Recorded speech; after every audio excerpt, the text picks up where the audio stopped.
Good morning. Ah, nag-go live ako ngayon para mas madali nating mai-report yung status ng ating HEA sa Makati Med. As of po dun sa katatapos lang naming pag-uusap ni Ma'am Ena Ruiz ng DOH at sa chat namin ni Director Broderick Napulan. So hintay po ako ng mga audience.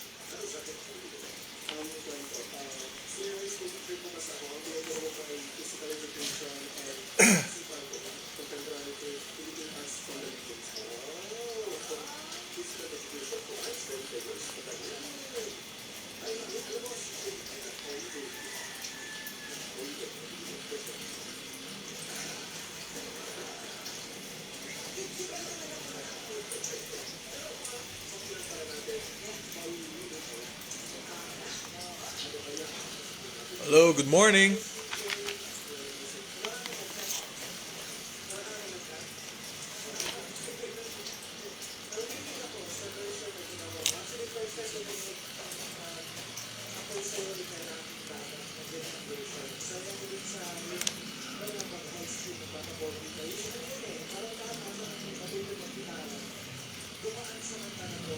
Oh, si MJ. MJ, good morning.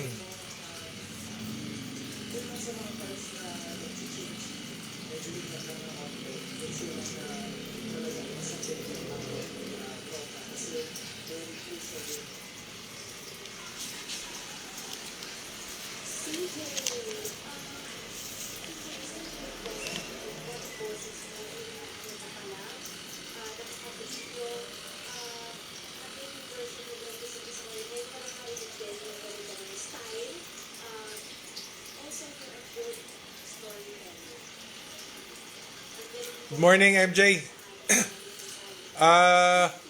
Mag-report ako ng status ng HEA o Health Emergency Allowance ng Makati Med. So, hintay lang ako ng mga audience natin from our hospital. So, kamusta kayo? Sana okay po kayo lahat na hindi ho kayo ganong nasalanta ng bagyo. Ako po dito sa Montalban, alam nyo na, badly affected po ang ating lugar, Montalban, San Mateo. Pero God is good, hindi naman ganong naapektuhan ako at ang aking pamilya, pero marami tayong kababayan ang naapektuhan. So, hintay lang po ako ng mga audience pa from Makati Med para makapag-ulat po ako ng status ng Health Emergency Allowance o HEA sa ating mga kasamahan sa ospital.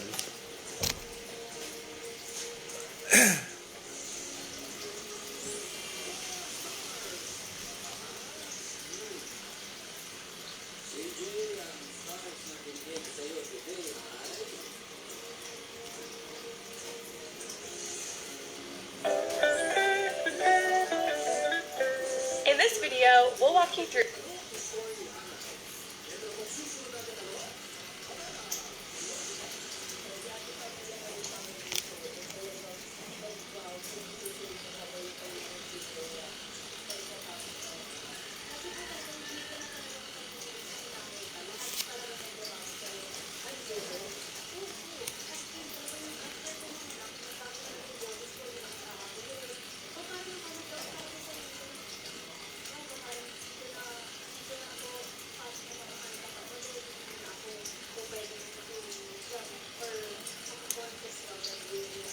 Mary Grace Caparas, good morning. Jerome, good morning.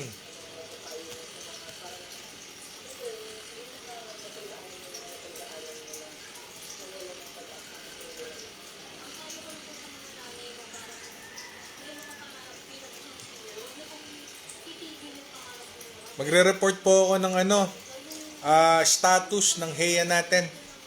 Kaya ako nag-go live. So, hintay pa lang po ako ng mga konting viewers natin, lalo na sa Makati Med, para maiulat ko yung napag-usapan namin kanina lang ni Miss Ena Ruiz ng DOH at sa chat namin ni Director Broderick Napulan kung nasaan na o anong stage na ang tinatakbo ng HEA natin o Health Emergency Allowance natin sa Makati Med. Yung 14 months na lang na hinihintay natin.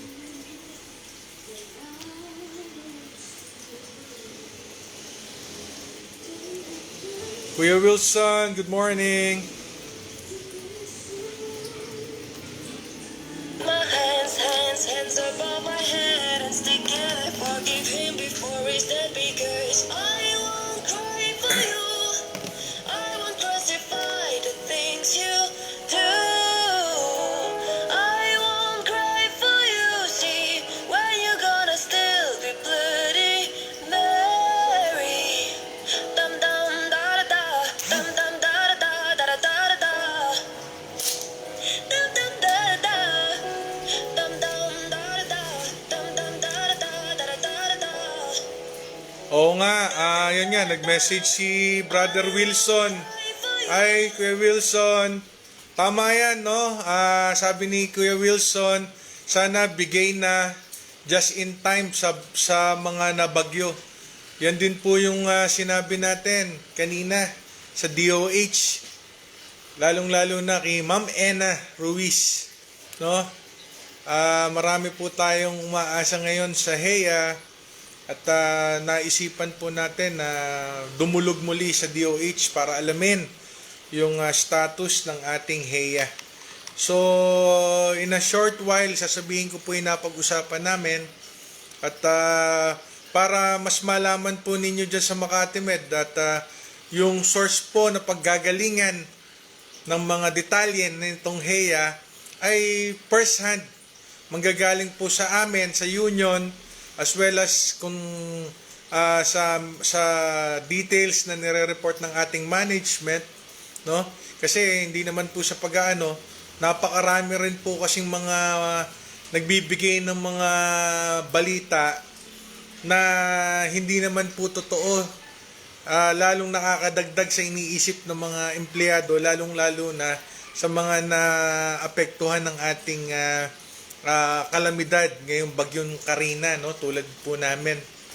So, in a short while, babanggitin ko po yung status para po hindi tayo naliligaw o nabibigyan ng nami-mislead ng mga nagkukwento sa atin regarding po sa status ng HEA. So, ayun. Konti na lang po. Nasa 22 viewers na po tayo. Tapos po, ako po ay umaasa na kayo bilang nandito ay ire-report nyo sa inyong mga kasamahan sa department, no? Lalong-lalo na po sa mga leader ko sa union, no? Sa executive officers, sa committee heads, sa mga shop stewards ko, lalong-lalo na sa mga shop stewards ko per department. Kayo po ang unang mag-ulat ng sasabihin ko ngayon para po hindi po sila nami-mislead ng mga ibang balita. At dito, pwede rin po kayong magtanong. Susubukan ko kung kaya kong sagutin, no? Basta lahat lang po ng sasagutin ko ay yung naaayon doon sa kalagayan ng HEA natin ayon sa direktang komunikasyon natin sa Department of Health, no? At sa ating sa report ng ating management sa atin. So good morning po sa inyo lahat. Praying po na ang lahat po ay safe. Hindi po ganong naapektuhan ng ating bagyo, no? Bagyong Karina. Ang union po natin ay first hand na talagang nilalaban yan o iniaalam kung ano yung sitwasyon ng HEA. Patunay po dyan na tayo po ay may parating na muli na hearing sa Senate on Health and Demography sa July 30, no? Pinapatawag po ulit tayo ng Senado sa pangunguna po ni Senator Bongo, no, nagbukas po ulit ang Senado ngayon. And hopefully pag-attend ko po ulit doon kasama ang United Private Hospital Unions of the Philippines, ay maiulat ko na ang Makati Med ay nabayaran na ng 14 na buwan na heya. No, hindi yung pagdating ko doon magrarant ulit ako para sabihin na ibigay na nila. So, ayun. Nasa 21 viewers na po tayo, no? So, babanggitin ko po sa inyo yung napag-usapan namin kanina lang ni Miss Ena, ang point person na kinokontak po lahat ng hospital management man o ng union sa bawat ospital sa buong NCR, no? Si Miss Ena, at yan din po ang point person na kinokontak ng ating management. So, ayun, binabati ko po kayong lahat ng isang mapagpalang umaga at sana po lahat po kayo ay safe, no? Ayun, sige. Good morning, PJ. Good morning. Jen, kamusta kayo dyan? PJ, sa OR. Brother Vic, good morning sa endoscopy. No? Hawak ko po yung detalye ng latest o updates kung nasaan na ang health emergency allowance ng ating ospital. Tulad po sa mga nakaraang posting ko, Jad, thank you sa message mo. Di ba kami nabaha sa karsada? Paglabas mo, inabot ng baha, pero hindi naman pumasok sa garahe. At pero kakaiba to dahil yung baha ng mga bundok natin, no? Talagang dapat itigil na yung ginagawang quarrying dito. Tsaka yung ginagawang yung mga sakahan natin, ginagawang subdivision, itigil na yan. Well, ayun. So, sige, 23 na. Banggitin ko po sa inyo to muli. Ito yung latest na updates po sa health emergency allowance ng Makati Medical Center sa 14 na buwan na hinihintay natin. Kanina po,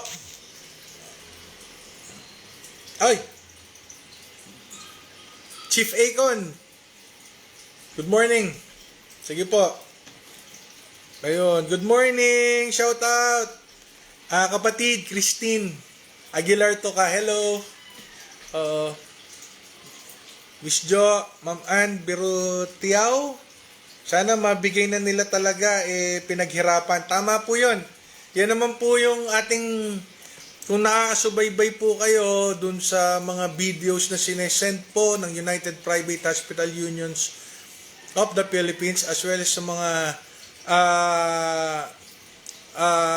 inaatinan ko na hearing dyan sa Senate tsaka sa nung huli sa National Anti-Poverty Commission ng government, sinabi po natin yan, service rendered na po. So, kailangan maibigay na. So, stay tuned po kayo ngayon. Babanggitin ko na po yung nilalaman nung napag-usapan namin. At mamaya, pwede po kayong magtanong kahit konti. At sasagutin ko ng kung alam kong sagutin. Ha? Sige po. Okay, this morning, tumawag po, nag-chat po ako sa Viber ni Director Broderick Napulan. Sino po si Director Broderick Napulan? Siya po yung director na nagmamanage ng health emergency allowance coming, the director po siya ng DOH. Siya po yung point person natin, no? Na tinatanong natin sa DOH kung ano ng status ng pera natin from Department of Budget and Management going to DOH, no? Siya rin po yung nag-ulat sa amin na nirelease po ng DBM yung 27.4 billion pesos sa DOH mga nakakaraang linggo, no? Until such time na nagkaroon po ako ng hearing sa Department of National Anti-Poverty Commission, at doon nakita po uli kami ng DOH, at doon po sa video ko na 3 pinost, Doon po sinabi yung mga recipient na hospital ng ating DOH dun sa budget na yon. Okay? So, kung pinanood nyo ng buo yun, unang-una pong tinawag doon ang Makati Medical Center. So, doon pa lang nagpapasalamat na ako, personally bilang Pangulo ninyo, sapagkat kung dati, pag nagtatanong po kayo sa amin kung ano ng status, wala kaming masagot, ngayon po, nasasagot namin yung sa salita na malapit na. No? Malapit na. No? To be honest, no, nung tinanong po natin ng ating management, may message po sa kanila si Miss Ena ng DOH, on which yun po yung kausap ko ngayon, no? Na ang sabi, nung day na ni-release ng DBM sa DOH, yung budget na 27.4 billion, makinig po kayo ha, ay 2 months starting that date, ibibigay sa Makati Med. So pag tinignan nyo maigi, September ang target date nila na maibigay sa DOH, ay sa Makati Med, yung 14 months HEA natin. Until such time, dumating po na magkita kami ni Director Broderick Napulan at ni Ma'am Ena sa Ramada Hotel sa forum ng National Anti-Poverty Commission na kung saan tinanong ko personal yung dalawa kung ano na ang status. Totoo ba na sinabi nila 2 months from the time na ni-release ay makukuha na ng Makati Med? Ang sagot po sa akin, kaya sinabi ko po na malapit na. Huwag natin kakalimutan ha, base sa third Senate hearing namin, yung 27.4 billion pesos, target nilang matapos ang utang nila sa buong Pilipinas next year pa, 2025. Napaaga nga, binigla po tayo napaaga. Kaya po nung sinabi nung nakaraang linggo, mga nakakaraang linggo na i-release, 2 months na lang ang hinihintay ng Makati Med, nakakatuwa po yun, hindi ba? Kumpara sa wala tayong balita, walang update, at sa 2025 pa. So, September. Ngayon, dumating po, nag-uusap ulit muli kami sa National Anti-Poverty Commission. Ang sabi po sa akin, sinabi lang po nila sa Makati Med through the office of Miss Jo Posadas na September.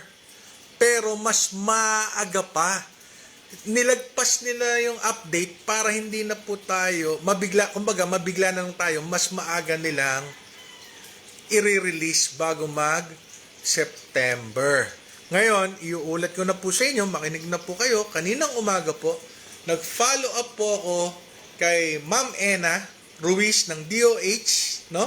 May hawak po niyan sa mga hospital, at kay Director Broderick. Ngayon, base sa unang chat ko kay Director Broderick kaninang umaga, ang sabi niya, I will get back to you in a while. Pero nag-message na sila sa Metro Manila Central Health Division na may hawak ng Makati Med para alamin kung ano na ang tinatakbo ng budget natin para sa HEA.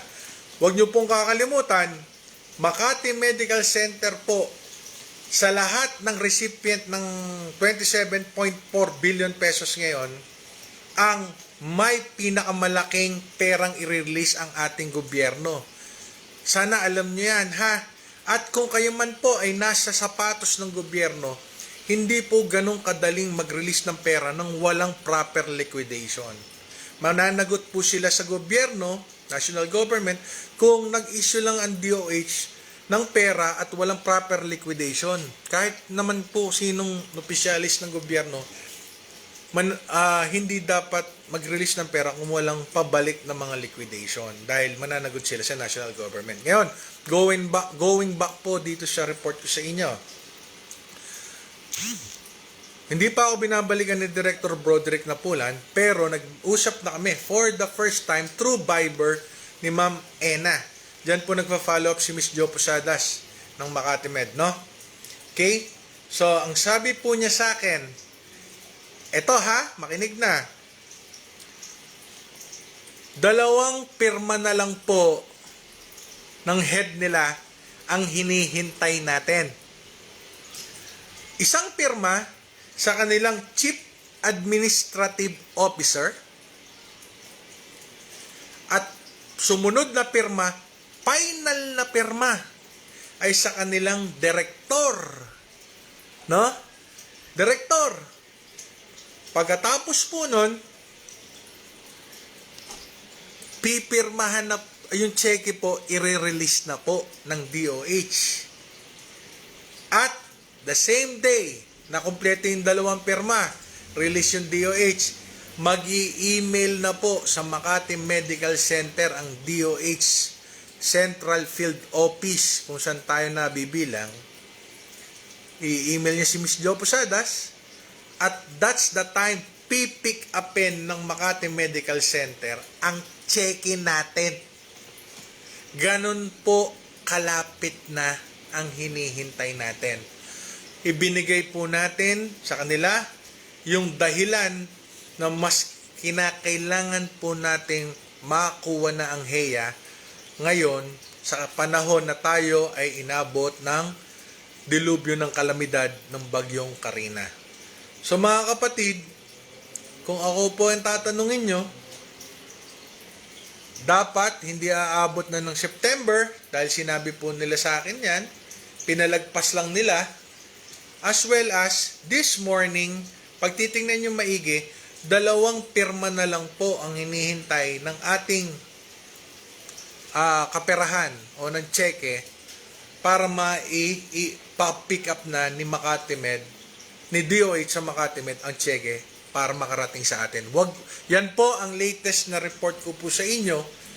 Maaring naiinip tayo, pero pag-isipan po natin muli na ang usapin po ng 27.4 billion pesos ay usaping bayaring pang buong Pilipinas. Kasama po dyan ang barangay healthcare worker.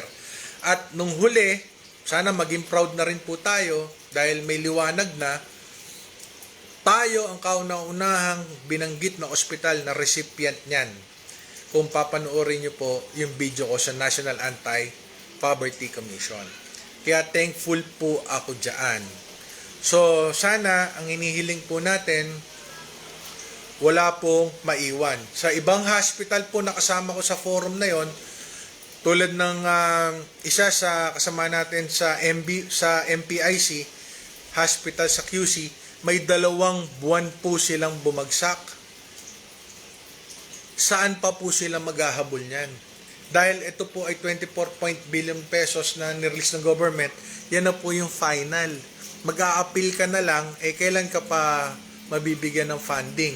Buti ang pasalamat na lang po natin sa Makati Med, tayo po ay naghihintay na lamang na sabihin ng DOH na Makati Med, pick upin nyo na yung cheque sapagkat napirmahan na again ng Chief Administrative Officers ng DOH at ng Director ng DOH dito sa Metro Manila. So ayun po ang aking latest na update sa inyo sa HEYA para hindi na po kayo nalilito o umaasa sa mga nagbabalita sa inyo na kesyo nandyan na yung cheque, nandyan na yung pera, unfair naman po sa ating ospital yan sapagkat sa totoo po hindi naman pwedeng maglihim ang ating ospital dahil tayo mismo, union leader, ay kausap mismo ng DOH as well as hindi sila pwedeng hindi magtali sa report sa atin dahil makakarating po sa Senado pag tayo po ay umattend doon kung meron mang nangyayaring hindi tama sa informasyon. Kaya sa mga kasamaan ko, mag-ingat po tayo sa pinapaniwalaan natin na balita na kesyo kung nasaan man yung pera o cheque, baka imbis na naghihintay tayo ng ayuda natin, magka-problema pa tayo pag tayo po ay nakasuhan. So, ingat po tayo. Umasa po kayo ng inyo pong mga union leader through executive at sa shop steward. Yan po ang first hand yung tanungin dahil nag-update po ako dyan. No? Magsabi po kayo sa akin, mag-message din po kayo sa akin at ako naman po ay sumasagot agad sa messenger. So again, yun na po yun. Samahan po natin ng dasal. 2 pirma na lang po ang hinihintay natin.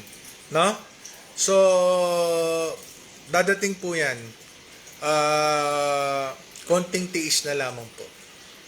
So, pwede po kayo magtanong kung gusto po ninyo, hintayin ko po ngayon at baka masagot ko po kayo. No? Basta, ang masasabi ko lamang po, ang inyo pong union sa Makati Med ay very much active ngayon sa mga usaping mas magpapabuti ng kalagayan ng nurses, healthcare worker, lalo na sa private sa ating ospital. No? Dalo po natin sa government ang pagtaas ng hazard pay. Ina-update ko na po kayo. Sa atin po, 300 pesos lang, hindi pa lahat, hindi pa across the board. Ang public po ay 9,000 pesos na. So, isasampa po natin yan sa Kongreso at sa Senado. Yung apela po natin na ang private healthcare worker ay magkaroon, kung hindi man parehas, ay umangat po ang hazard pay natin. Ayon po, dapat sa gusto nating magkaroon ng Magna Carta for private healthcare worker.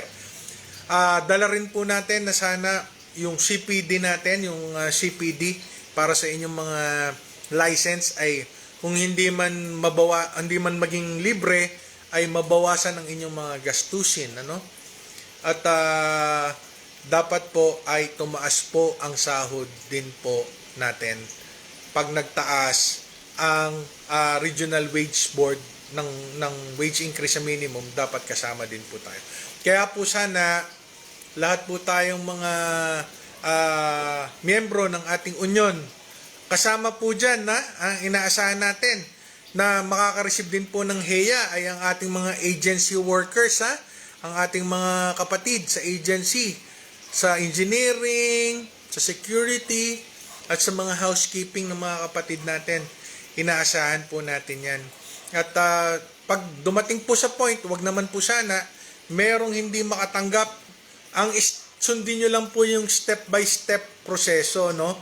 Number 1, you talk to your manager kung paano nila na-file yung eligibility mo for health emergency allowance, as well as you go to HR to verify your status but di kayo nakakuha sa office ni Ma'am Jo Posadas. Okay?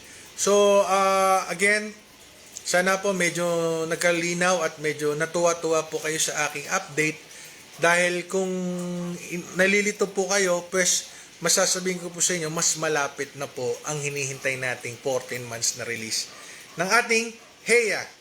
So, pwede po kayong magtanong, mga kapatid, sasagutin ko po kayo.